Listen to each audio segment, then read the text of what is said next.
Assalamualaikum warahmatullahi wabarakatuh. Alhamdulillahilladzi ajala sakinata fi qulubihil mu'minin liyazdadu imanan wa imanihim. Asyhadu an la ilaha illallah wahdahu la syarikalah wa asyhadu anna Muhammadan abduhu wa rasuluh. Allahumma sholli ala sayyidina Muhammad wa ala alihi wa ashabihi wa man tabi'ahum bi ihsanin ila yaumiddin. Pemirsa, Fajar Ramadan yang insya Allah dirahmati dan dimuliakan oleh Allah Subhanahu wa Ta'ala. Alhamdulillah, segala puji bagi Allah yang telah mempertemukan kita dengan bulan suci Ramadan. Telah banyak aktivitas ibadah yang kita lakukan, ibadah puasa, ibadah sholat, ya, sedekah yang kita jalankan, termasuk bacaan Quran kita. Mudah-mudahan seluruhnya aktivitas ibadah kita diterima oleh Allah Subhanahu wa Ta'ala. Pemirsa, Fajar Ramadan yang dimuliakan oleh Allah Subhanahu wa Ta'ala, biasanya di awal Ramadan semangat kita dalam melakukan ibadah itu biasanya naik. Puasa yang kita kerjakan, yang kita lakukan, bacaan Quran, kita bisa baca beberapa lembar Al-Quran, bahkan mungkin 3 sampai 5 juz mampu kita baca dalam sehari. Itu di awal Ramadan. Tapi biasanya mendekati pertengahan Ramadan ternyata semangat itu turun. Makanya pada kesempatan ini kita akan bahas bagaimana menjaga stabilitas keimanan kita. Karena iman itu kadang naik, kadang turun. Dan normalnya iman itu naik, turun, dan naik. Itu normal. Yang bahaya adalah ketika iman kita naik, turun, dan tidak bisa lagi naik. Ini yang bahaya. Makanya pada kesempatan ini kita akan bahas bagaimana menjaga stabilitas keimanan kita. Dalam sebuah riwayat, ada seorang sahabat bernama Mu'adz bin Jabal mendatangi Rasulullah Muhammad SAW dan berkata, "Ya Rasulullah, saya ini setiap kali berjumpa dengan engkau, yang saya pikirkan itu adalah terus beribadah, terus ingin mendekatkan diri kepada Allah. Tapi begitu saya jauh darimu, yang saya pikirkan hanya dunia. Wahai Rasulullah, tolong saya, amalan apa yang bisa saya lakukan supaya saya selalu rajin beribadah kepada Allah?" Apa kata Rasulullah pada saat itu? Kemudian Rasulullah memegang tangan Mu'adz dan berkata, "Wallahi, demi Allah saya mencintaimu Mu'adz," dan berkata, "Mu'adz, setiap kali sudah sholat kamu selalu amalkan doa ini." Jadi ada doa yang kita disunnahkan untuk membacanya setiap sudah sholat. Apa isi doanya? Allahumma a'inni ala zikrika wa syukrika wa husni ibadatika. Ya Allah, saya mohon kepadamu untuk selalu berzikir kepadamu. Jadi doa ini ada 3 unsurnya. Pertama, kita minta kepada Allah untuk selalu berzikir, untuk selalu ingat kepada Allah. Apa yang membuat kita ini mau berpuasa? Karena kita ingat kepada Allah. Apa yang membuat kita ini mau melaksanakan sholat, mau sholat tarawih, walaupun kita kerjakan di rumah, itu karena kita ingat kepada Allah. Karena boleh jadi selama ini sebelum datangnya corona mungkin kita rajin sholat tarawih, ya, karena mungkin mau dilihat sama orang. Tapi saatnya ini Allah ingin lihat kualitas ibadah kita, sholat di rumah kita masing-masing.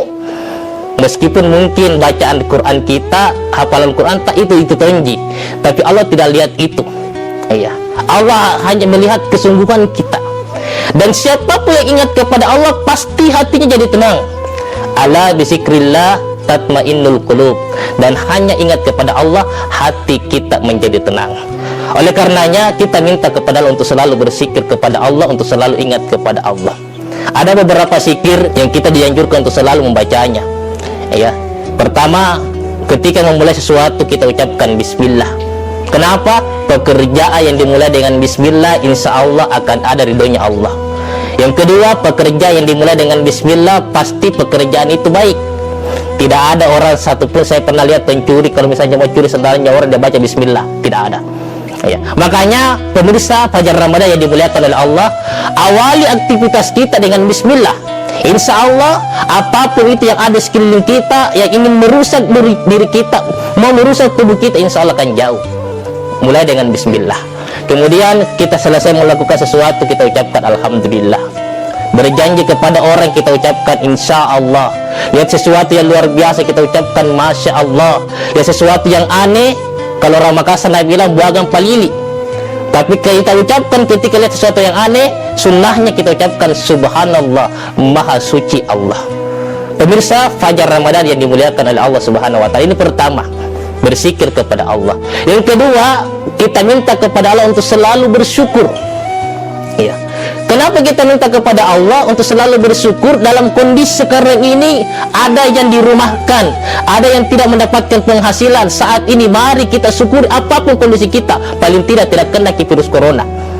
Ya. Kenapa? Karena dalam Al-Quran disebutkan, la in syakartum la azidannakum wa la in kafartum inna azabi lasyadid. Barang siapa yang mensyukur nikmatku, kata Allah, yakinlah nikmat itu akan aku tambah. Dan barang siapa mengingkarinya, azabku amat sangat pedih, kata Allah. Bersyukur. Rumah yang kecil sempit, mungkin kos-kosan jaki, mungkin kontrak-kontrak, rumah yang kecil itu sempit itu bisa terasa luas kalau dalam hati ada rasa syukur. Rumah yang luas, besar, mewah, bertingkat, bahkan mahal harganya, bisa terasa kecil kalau dalam hati tidak ada rasa syukur. Yang paling cilakanya, yang mana itu? Dia tompak kecil rumahnya, dia tompak kontrak-kontrak, dia tompak tidak ada rasa syukurnya. Yang mana itu orang yang tidak ada rasa syukurnya? Dia mengaku beriman kepada Allah, dia mengaku beragama Islam, KTP-nya Islam, dilihat KTP-nya Islam, tapi tidak mau melaksanakan sholat. Inilah orang yang tidak ada rasa syukurnya. Ramadan ini mari kita yang selama ini belum mengerjakan sholat, mari kita sama-sama melaksanakan sholat. Ya, mumpung Allah masih memberikan kesempatan kita berjumpa dengan Ramadan. Yang ketiga dan terakhir, kita minta kepada Allah untuk selalu merasakan nikmatnya beribadah kepada Allah. Saat ini ya, begitu banyak orang yang bersemangat ingin melaksanakan sholat tarawih berjamaah di masjid meskipun ada larangan. Mungkin beberapa tahun yang lalu merasakan nikmatnya sholat bertarawih. Tapi yang perlu kita ingat adalah sudah ada himbauan pemerintah, diperkuat lagi dengan MUI. Inilah yang kita ikuti. Insya Allah ada 3 pahala yang kita dapatkan kalau kita kerjakan sholat tarawih rumah. Ya, pertama, ya, pahala yang kita dapatkan adalah kita tetap mendapatkan pahala seperti yang kita kerjakan dulu meskipun tidak kita kerjakan di masjid. Yang kedua, kita menghindari wabah, ya, dan kita juga tidak menyebarkan wabah penyakit. Itu juga termasuk kebaikan. Nah, yang ketiga adalah ya, kebaikan yang kita dapatkan, ya, yang ketika kita melaksanakan ibadah di rumah, kita bisa lagi berkumpul dengan keluarga kita di rumah. Ya. Ketika kita merasakan nikmatnya beribadah kepada Allah, itu ada 2. Kalau kita ingin merasakan nikmatnya beribadah kepada Allah, ini ada 2. Pertama, perbaiki ingatan kita kepada Allah. Yang kedua, senantiasa bersyukur terhadap nikmat yang Allah berikan kepada kita. Karena ternyata ibadah kita ini diterima oleh Allah bukan dilihat dari banyaknya, tapi dilihat dari kualitas ibadah yang kita kerjakan. Alladzi khalaqal mauta wal hayata liyabluwakum ayyukum ahsanu amala. Dialah Allah yang menciptakan mati dan hidup untuk menguji kalian siapa yang paling terbaik amalnya, bukan yang paling terbanyak amalnya. Oleh karenanya, pemirsa fajar Ramadan yang dimuliakan oleh Allah Subhanahu wa taala, mari kita senantiasa ingat kepada Allah. Yang kedua, mari kita senantiasa mensyukur nikmat yang Allah berikan kepada kita, yang saat ini mungkin dirumahkan, tetap kita bersyukur ya terhadap apa yang kita rasakan saat ini. Yang ketiga, senantiasa melaksanakan ibadah kita di rumah kita masing-masing, karena itulah ibadah yang terbaik yang dilaksanakan pada saat ini. Terima kasih atas segala perhatian dan mohon maaf atas segala kekurangan. Fastabiqul khairat. Wassalamualaikum warahmatullahi wabarakatuh.